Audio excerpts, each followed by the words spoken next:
L'année dernière, j'ai joué au Théâtre de l'Œuvre une pièce de Ingmar Bergman qui s'appelle Sonate d'automne, qui est une pièce assez théâtrale parce que c'est un huis clos. J'ai une passion pour Ingmar Bergman et c'est un metteur en scène et un écrivain, un homme de théâtre et de cinéma qui a parlé des femmes comme personne ne l'avait fait avant lui. La psychologie, la sensibilité des femmes, la beauté des femmes, la folie des femmes. Et il a approfondi le caractère des femmes comme personne ne l'a fait avant lui. Donc, il est évident que j'étais attirée par ce genre d'analyse et de talent. Et comme la pièce est assez théâtrale, puisque c'est un huis clos avec 3 personnages, j'avais demandé les droits et c'était très très très difficile d'avoir les droits. Le comité Bergman ne voulait pas. Enfin bon, bref, là-dessus, on leur a envoyé avec Laurent Grégoire, mon agent, et moi-même, une adaptation en français qu'ils ont approuvée.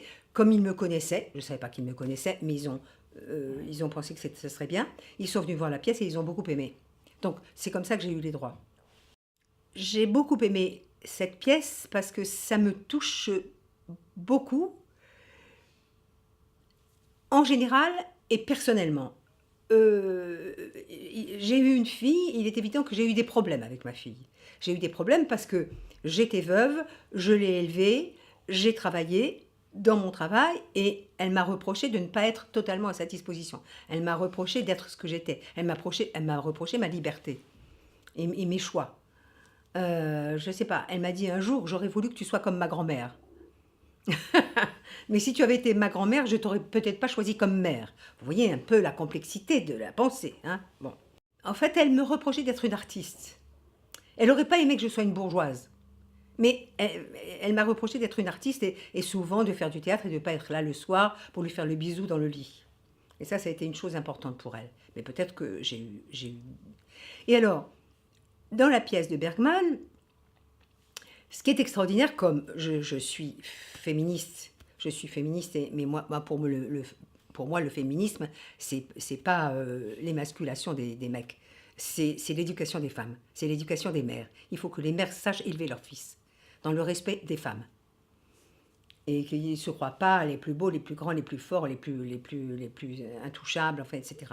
Bon, ça c'est une chose. Mais il y a une psychologie aussi dans la pièce qui est extraordinaire, c'est que son père est un homme de talent, mais qui n'a pas de chance. Et elle le trouve médiocre, alors qu'il n'est pas médiocre. Mais comme il n'a pas de chance et qu'il n'est pas célèbre, elle le trouve médiocre, elle le dit. Pauvre papa, médiocre, si gentil, si médiocre. Et elle reproche à sa mère de ne pas avoir été là, parce que le rôle de la mère, c'est d'être penchée sur le berceau. Avoir une mère qui est toujours partie et qui a une passion dans la vie, c'est la musique, elle aurait plutôt envie que sa mère ait cette même passion pour elle-même, pour elle, sa fille. Donc la mère lui échappe. La mère lui échappe, donc elle lui en veut. Donc elle lui en veut, mais d'une façon très, très profonde. Et elle en a beaucoup souffert. Elle a beaucoup souffert que sa mère soit partie. Ce qu'elle aurait accepté de son père pouvait être un artiste, pouvait partir, vous pouvez courir le monde entier. Ça n'avait pas d'importance. Elle aurait préféré. Mais c'était sa mère. Et sa mère, la mère, c'est pas possible. La mère, il faut qu'elle soit là. Mais alors, ce qui est extraordinaire dans cette pièce, c'est que énormément de gens se sont identifiés à ça. Moi, je voyais des gens, même des hommes, qui ont eu des pères de famille, qui ont peut-être des difficultés avec leurs enfants et qui ont été très, très, très touchés par la pièce. C'est pas seulement une pièce de femme, hein, c'est une pièce qui concerne la famille. La famille. Et c'est pas simple. C'est pas simple d'élever des enfants et j'ai l'impression que les parents ont toujours tort. Ils font jamais ce qu'il faudrait pour plaire à leurs enfants. Et ça c'est le sujet de cette pièce. Être mère, oui, maintenant on revendique le fait d'exister, de faire un métier, de s'affirmer, de s'épanouir, même si on est mère. Ça n'est pas incompatible. Seulement, c'est un vieux principe qui fait que voilà, la mère doit être d'abord la mère. D'abord la mère. Mais il faut que ça change parce que ça ne peut pas durer. Voilà. Et la fille aussi a un peu de complexe. C'est la merveilleuse Rachida Brakni qui joue ma fille. Et elle a des complexes aussi parce qu'elle n'a pas le talent de sa mère. Elle sait qu'elle est inférieure à sa mère. Enfin, elle se sent aussi inférieure à sa mère. Parce que sa mère a du talent, parce que sa mère est célèbre, parce que sa mère est vivante, sa mère est jouisseuse, parce que sa mère est dans la vie, alors qu'elle, elle a une vie très très rétrécie.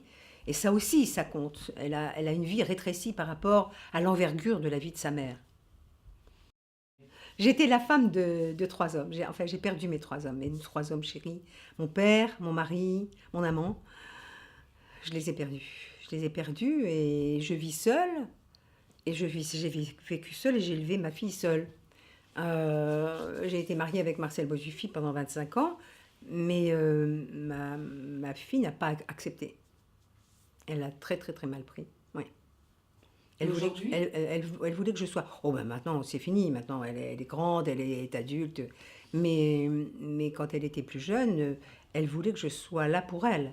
Et elle m'a dit un jour, je l'ai emmenée partout, je l'ai emmenée en voyage, je l'ai emmenée en vacances, on était tout le temps ensemble. Et un jour elle m'a dit quelque chose d'extraordinaire, elle m'a dit, vous êtes deux et moi je suis seule. Et moi je croyais qu'on était trois. Je me suis trompée quoi.